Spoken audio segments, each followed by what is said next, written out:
Hello viewers, welcome to SB institute. তো প্রতি সপ্তাহের মতো এই সপ্তাহেতেও চলে এসেছি তোমাদের সামনে একটা ম্যাথের প্র্যাকটিস ক্লাস নিয়ে। তো এই ক্লাসটা জানোই তোমরা যে কারা কারা উপকৃত হবে, যারা WBP, KP, lady constable, rail এবং এসএসসি, পিএসসির যে সমস্ত এক্সাম যারা দিচ্ছ তারা কিন্তু অবশ্যই উপকৃত হবে। তো দেখে নেব আজকের প্র্যাকটিস ক্লাসে কি কি অঙ্ক রয়েছে এবং সেই অঙ্কগুলোকে আমরা একটু নতুন করে বেশ অভিনব প্রক্রিয়ায় সমাধান করার চেষ্টা করব। দেখি প্রথম অঙ্কটা কি বলেছে। প্রথম অঙ্কটা বলেছে যদি 16টি টেবিলের ক্রয় মূল্য 12টি টেবিলের বিক্রয় মূল্যের সমান হয়, তার মানে 16টা টেবিল যে টাকায় কিনেছিল সেই টাকায় 12টা টেবিল বিক্রি করে দিয়েছে। বলছে তবে কত শতাংশ লাভ হয়। আচ্ছা তোমার একটা কথা মনে করো, এখানে টাকার কথা তো বলেন, এখানে শুধুমাত্র সংখ্যার কথা বলেছে, তাই তো? সংখ্যার কথা বলেছে, একটা নির্দিষ্ট টাকাতেই 16টা কিনেছে আর 12টা দিয়েছে। তাহলে এই ব্যক্তি 12টা তো দিয়েছে, তাহলে তার ঘরে পড়ে আছে কটা? সেটাই তো তার লাভ।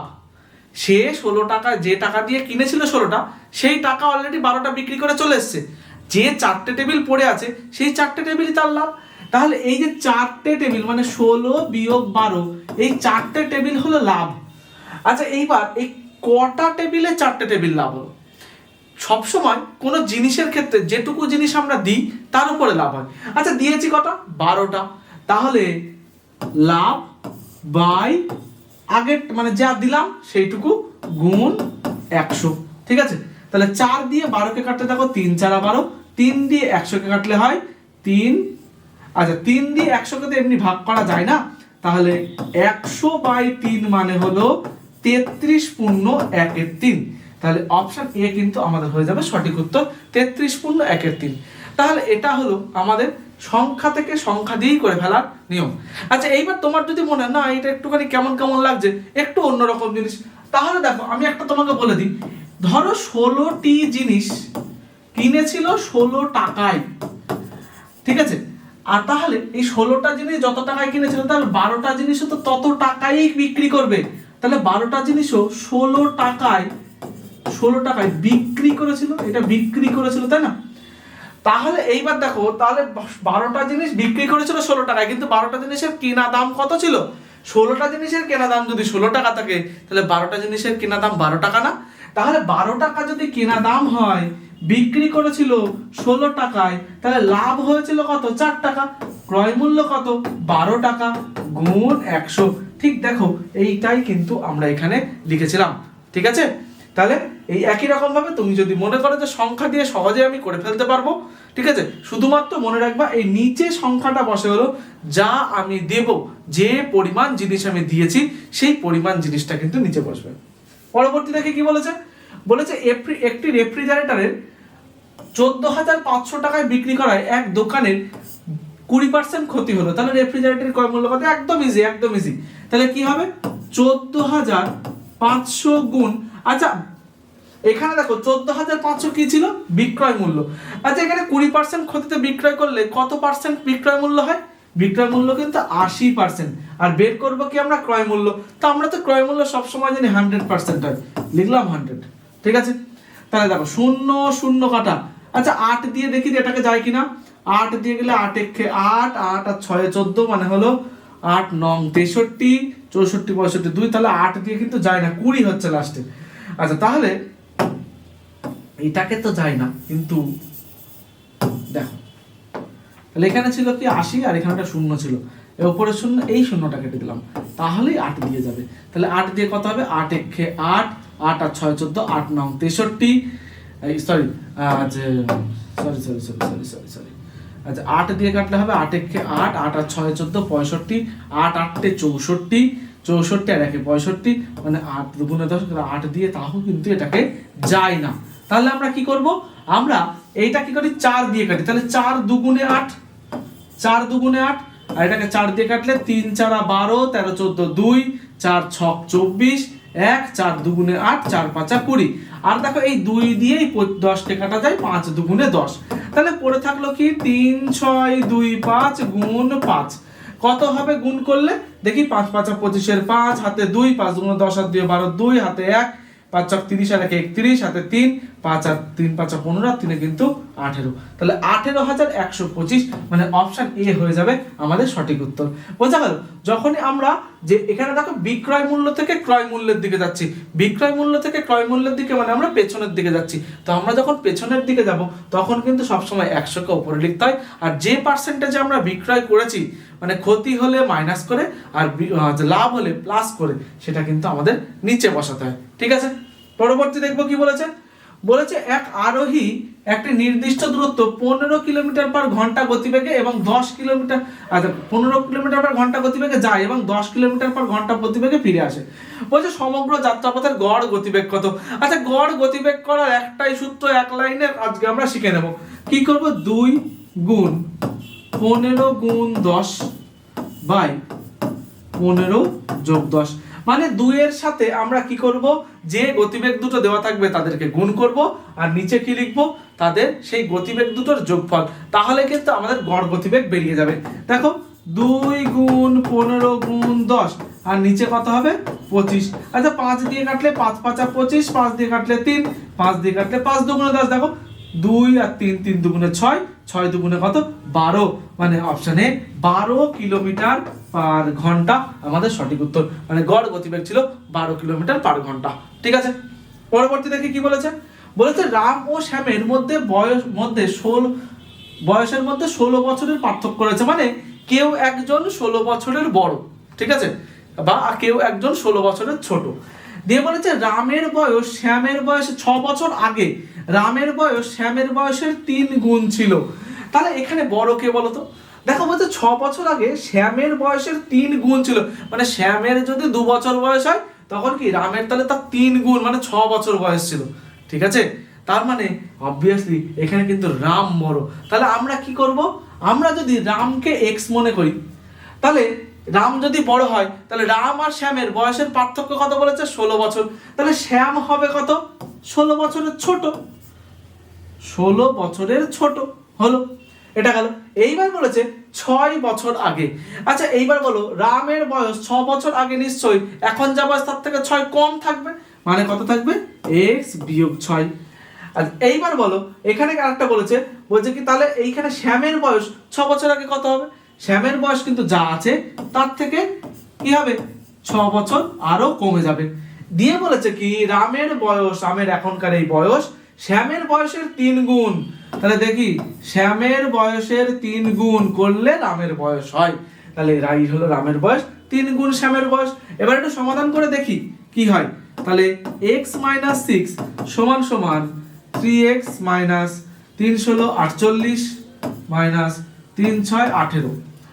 আচ্ছা এইবার এই 3x টাকে এদিকে নিয়ে চলে আসবো, তাহলে x - 3x সমান সমান এই 6 টাকা পরে চলে যাবে, তাহলে -48 - 18 - 6। আচ্ছা সরি, এখানে -6টা পরে গেলে হবে হলো +6, তাহলে দেখো এটা বিয়োগ করলে হয় -2x সমান সমান এই দেখো 18 থেকে 6 বাদ দিলে হয় 12, আর এখানে হবে -12, তাহলে -12 আর -48 কত হবে, তাহলে -60, তাহলে এই মাইনাস মাইনাস কেটে গেল, তাহলে পড়ে থাকলো কত, তাহলে x সমান সমান বের করব আমরা 60/2 মানে কত 30। তাহলে রামের বর্তমান বয়স, দেখো রামের কিন্তু x বছরটা আমরা রামের বর্তমান বয়সই ধরে নিয়েছিলাম, তাহলে এটাই হবে কিন্তু আমাদের বর্তমান বয়স। এইবার তুমি আগের গুলো ধরে বা অন্য কিছু ধরে করতে পারো, সেক্ষেত্রে কিন্তু বর্তমান বয়স তোমাকে বের করে নিতে হবে। ঠিক আছে, এই লাস্টে গিয়ে ভুল হয়ে যাওয়ার সম্ভাবনা কিন্তু একটা থেকে যায়। হ্যাঁ, তো এই সম্ভাবনা এড়ানোর জন্য আমরা কি করি, যেটা বের করতে বলেছে সেইটাকেই ধরি। পরবর্তী দেখবো কি বলেছে একটি 16 মিটার দীর্ঘ এবং 20 মিটার প্রস্থ বিশিষ্ট হল ঘরের মেঝেকে পূর্ণ করতে 20 সেন্টিমিটার এবং 10 সেন্টিমিটার মাপের কতগুলি ইট লাগবে। তাহলে আমরা কি হবে, এখানে মেঝের ক্ষেত্রফল, পুরো মেঝেটার ক্ষেত্রফল আর যে সমস্ত ইটগুলো দেওয়া হবে সেই সমস্ত ইটের ক্ষেত্রফল সমান হবে, তাই না। তাহলে এখানে কি করব, মোট মেঝের ক্ষেত্রফল থেকে একটা ইটের ক্ষেত্রফল দিয়ে আমরা ভাগ করে দেব, তাহলে কিন্তু বেরিয়ে যাবে যে ওই রকম আরো কতগুলো ইট লাগবে। তাহলে দেখো মেঝের ক্ষেত্রফল আমরা জানি দৈর্ঘ্য গুণ প্রস্থ, কিন্তু এখানে একটা টেকনিক করা আছে। কি করা আছে দেখো, ইটের ক্ষেত্রে সেন্টিমিটারে দেওয়া আছে আর মেঝের ক্ষেত্রে মিটারে দেওয়া আছে। আমরা কি করব, মেঝেটাকে আমরা মিটার থেকে সেন্টিমিটার করে নেব। তাহলে যদি দৈর্ঘ্য 16 মিটার হয়, মিটার থেকে মিটার ডেসিমিটার সেন্টিমিটার, মানে 100 দিয়ে গুণ করতে হয়। তাহলে 100 দিয়ে গুণ করলে 1600 মিটার দীর্ঘ, দৈর্ঘ্য হলো তাহলে 1600 মিটার। প্রস্থ কত, 10-এর পরে আরো দুটো শূন্য, মানে কেউ তো 100 দিয়ে গুণ করেছি, তাহলে এটা হলো দৈর্ঘ্য, এটা হলো প্রস্থ। ক্ষেত্রফল কত, দৈর্ঘ্য গুণ প্রস্থ। আচ্ছা, ভাগ করব কি দিয়ে, একটা ইটের ক্ষেত্রফল দিয়ে। এ দেখো একটা ইটের ক্ষেত্রফল এখানে দেওয়া আছে 20 গুণ 10, তাহলে লিখবো 20 গুণ 10। এবার কাটাকাটি করি, দেখো শূন্য দিয়ে এই শূন্য, এই শূন্য দিয়ে এই শূন্য, 2 দিয়ে হলো 8, তাহলে পড়ে থাকলো কি 8 গুণ 1000, মানে 8000। তাহলে অপশন এ, তাহলে কি হবে, আমার 8000টি ইট কিন্তু লাগবে। ঠিক আছে, বুঝতে পেরেছো? একদম সোজা অঙ্ক। তোমরা শুধুমাত্র এইগুলোকে কোথায় কোনটা বসাতে হবে এইগুলো করতে পারো না বলে এই অঙ্কগুলো হয় না। তো খুব সুন্দরভাবে বোঝো, দেখো তুমিও পারবে। পরবর্তী দেখি। আচ্ছা, এসবি ইনস্টিটিউটে ডাব্লিউবিপি, কেপি, লেডি কনস্টেবল এবং প্রাইমারি আপার প্রাইমারির অফলাইন ব্যাচ আমাদের কিন্তু চলছে। অফলাইন ব্যাচ শুরু হয়েছে জুন মাসের 2য় সপ্তাহ থেকে। খুব শীঘ্রই অ্যাডমিশন বন্ধ হয়ে যাবে। তো যারা যারা ভর্তি হতে চাইছো তারা অবশ্যই এসবি ইনস্টিটিউটের অফিসিয়াল নম্বরে যোগাযোগ করে যাবতীয় তথ্য নিয়ে নাও এবং ভর্তি হয়ে যাও। তোমরা জানো কিন্তু বাজেটে একটা বিশাল ভ্যাকান্সি আমাদের বেরিয়েছে। তো সেই ভ্যাকান্সি অনুযায়ী তো তোমার জায়গাকে কিন্তু তৈরি করতে অবশ্যই চলে আসো এসবি ইনস্টিটিউটে এবং নিজের একটা সিটকে কিন্তু অবশ্যই নিশ্চিত করে নাও। পরবর্তী দেখি কি বলেছে। বলেছে একটি স্কুলের ছাত্রছাত্রীর অনুপাত 7:5। ওই স্কুলে মোট ছাত্রছাত্রীর সংখ্যা 1800 হলে ছাত্র সংখ্যা নির্ণয় করো। তাহলে এটা তো খুব সোজা, এটা খুব সোজা। আমরা কিভাবে করি, এখানে কি দেওয়া আছে, ছাত্রছাত্রীর মোট সংখ্যা কত, তাহলে 1800 গুণ ভগ্নাংশের দাগ দেবো। নিচে কাকে লিখবো, পাশে যাকে লিখেছি, পাশে কাকে লিখেছি, ছাত্রছাত্রীর মোট সংখ্যাকে লিখেছি, তাই না? তাহলে এই অনুপাতের মোটটাকেও আমি নিচে লিখবো। আচ্ছা, অনুপাতের মোট কত, দেখো 7 আর 5 যোগ করলে কত হয়, 12। এটা হলো অনুপাতের মোট। বের করতে কি বলেছে, ছাত্র সংখ্যা। আচ্ছা দেখো তো, ছাত্র সংখ্যা অনুপাত কত, এই যে 7, তাহলে উপরে লিখবো কত, 7। আচ্ছা এইবার দেখো 12 দিয়ে কাটাকাটি করি, 12 দিয়ে 15 কাটলে 180 আর একটা শূন্য, ঠিক আছে? তাহলে 12 দিয়ে 180 কাটলে 15 হয় আর একটা শূন্য, তাহলে কত হবে, দেখো 150 গুণ 7। আচ্ছা 7 15 কত হয়, 105, তার সাথে একটা শূন্য, মানে 1050। অপশন এ হয়ে যাবে আমাদের এখানে সঠিক উত্তর। ঠিক আছে, তাহলে ছাত্র সংখ্যা এভাবে বের করলাম। যদি ছাত্রী সংখ্যা বলতো, শুধুমাত্র এখানে 7-এর জায়গায় কি করতাম, ছাত্রী সংখ্যার অনুপাতের সংখ্যাটাকে কিন্তু আমি বসিয়ে দিতাম, তাহলে আমার সঠিক উত্তর বেরিয়ে যেত। পরবর্তী দেখবো কি বলেছে। বলেছে 16:32 হলে x এর মান কত। আমরা একদম ইজি হিসাবে করব। এটা কিন্তু একটা সমানুপাতের অঙ্ক, কিন্তু সমানুপাতের অঙ্ক হলেও আমরা একটা জিনিস জানি, এই যে 16:32 দেওয়া আছে, তার সাথে দেওয়া আছে 32:x, তাই না? তা আমরা জানি সমানুপাত মানে এই দুটো অনুপাত যা হবে এই দুটো অনুপাত তাই হবে। তো এইটাকে খুব সহজে শর্টে করতে গেলে কিভাবে করতে হয়, দেখো প্রথম পদ থেকে তৃতীয় পদ কিভাবে হয়েছে, প্রথম পদ থেকে তৃতীয় পদ কিভাবে হয়েছে সেটা গুণ করে বা ভাগ করে, যোগ বিয়োগ করে করলে কিন্তু হবে না। তাহলে দেখো 16-র সাথে আমার কিন্তু 2 গুণ করলে 32 হয়। ঠিক একই রকম ভাবে দ্বিতীয় পদ থেকে এটা আমার কিভাবে হয়েছে সেটা বের করলেই কিন্তু আমার হয়ে যাবে। ঠিক আছে, তাহলে এখান থেকে আমার 2 গুণ করলে কত হবে, 64 হবে। ঠিক আছে, তাহলে উত্তর কিন্তু অপশন এ 64। তো এটা আরো একটা ভাবেও হয়, সেটা কিভাবে হয় দেখো। মেন যেটা অঙ্ক সেইটা আমরা একটু শিখে নেব, যাতে পরবর্তীতে কোনো অঙ্ক করতে গিয়ে অসুবিধা আমাদের না হয়। ঠিক আছে, তো আমাদের সমানুপাতের অঙ্ক হলো প্রথম পদ গুণ চতুর্থ পদ সমান সমান দ্বিতীয় পদ গুণ তৃতীয় পদ। এটা হলো প্রথম পদ, এটা দ্বিতীয় পদ, এটা তৃতীয় পদ, এটা চতুর্থ পদ। তাহলে কি বললাম, প্রথম পদ গুণ চতুর্থ পদ মানে 16 গুণ x মানে 16x সমান সমান দ্বিতীয় পদ গুণ তৃতীয় পদ। আচ্ছা দ্বিতীয় পদ কত, দ্বিতীয় পদ হলো 32, তৃতীয় পদ কিন্তু 32। তাহলে এখান থেকে x এর মান বেরোবে না, তাহলে x সমান সমান 32 গুণ 32/16।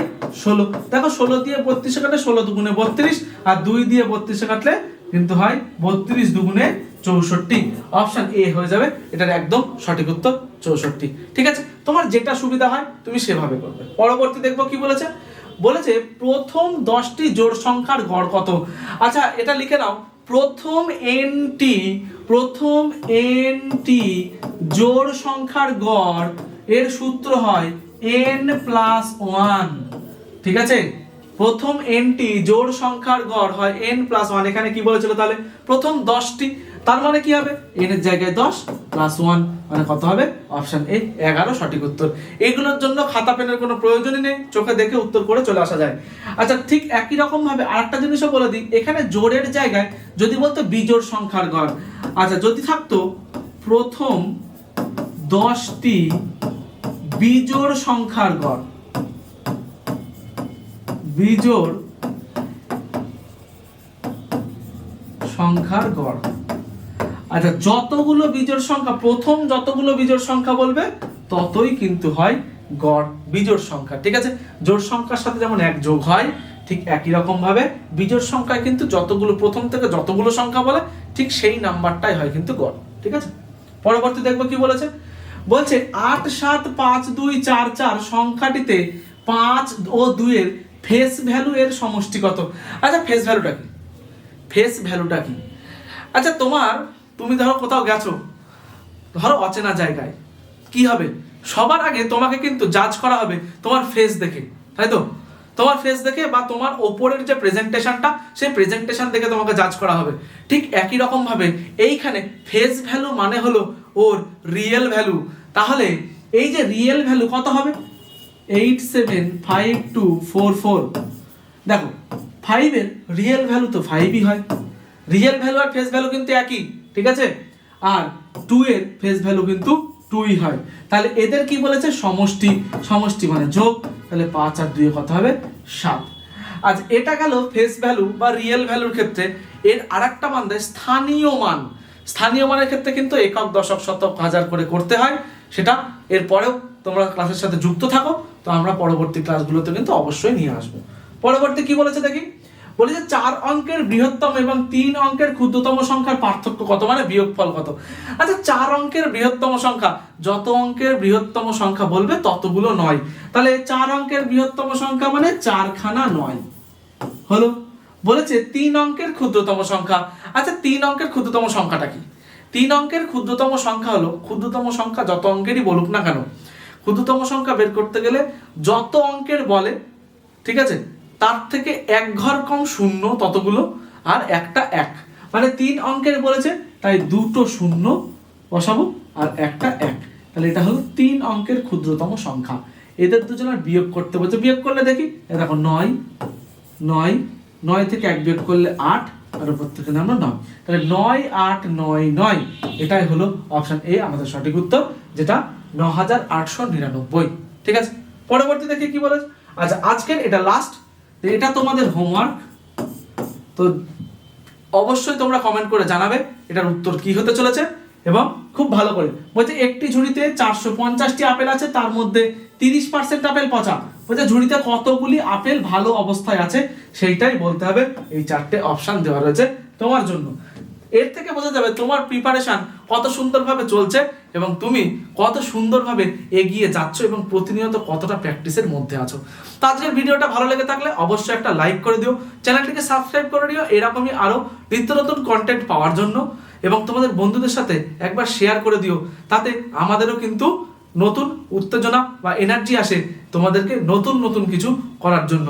তো অবশ্যই তোমরা কমেন্ট করে জানাবে তোমাদের ভিডিওর কোন পার্টটা সবথেকে বেশি ভালো লেগেছে এবং কোন পার্টটা তোমাদের বুঝতে অসুবিধা হয়েছে।